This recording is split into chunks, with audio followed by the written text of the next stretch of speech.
Mel, thank you so much. Well, last weekend, you recall that Jon Heggie from CAL FIRE joined us live to tell us that these conditions were coming and that the danger was here.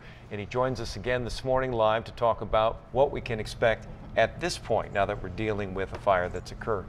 Good morning, Jon. Good morning. Yeah, unfortunately, we're looking at another east wind event coming here in the next 24 hours. So we're not quite out of the woods as of right this morning.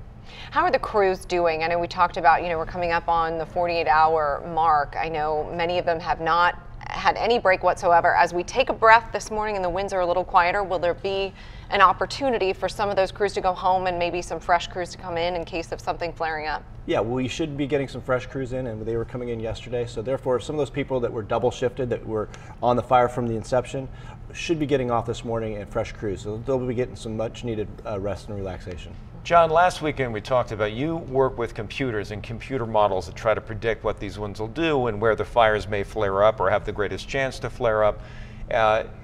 On Thursday, when this started, I was in the Alpine area because we thought that's where some of the strongest winds were, and I can tell you they were like hurricane force out there. The fire ended up sparking in the North County. Is that some spot that looked like a likely spot, or just because there happened to be an ignition source out there of some kind?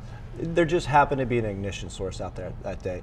Now, what was really a big influence were obviously those winds, and what that was doing is it was making those embers fly out in front of the fire, creating spot fires. So that was really the biggest challenge that our crews were dealing with, was those spot fires that were just kind of outpacing our suppression efforts.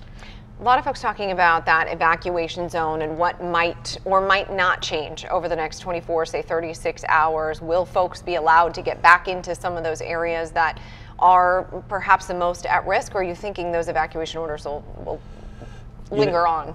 Things have been looking good for the last few hours, but what we're looking at is those winds. So we really don't want to, prematurely bring people back into those homes to have those winds kick up, and then all of a sudden the fire flare up and they're going to have to leave again. So we're going to be very cautious on how we approach repopulation. So therefore, we just really want to take a good look and make sure the fire is completely extinguished before we put people back in those places. You may recall, I think it was yesterday, we had a very short-lived fire in Spring Valley. I think they gave it the name the Spring Valley Fire, but it was put out very quickly. Why was that? Why were we able to so quickly stop that one? Do you know? A lot of times these fires, when they get very big, it just happens to do with opportunity of where they start. So therefore, I don't have a lot of information on that fire, but the good thing is yesterday, I believe the winds were a lot less than they were the day before. But as we're looking into the future, we're looking at this another Santa Ana event, so we really need to be cautious as we go into the next 24, 48 hours.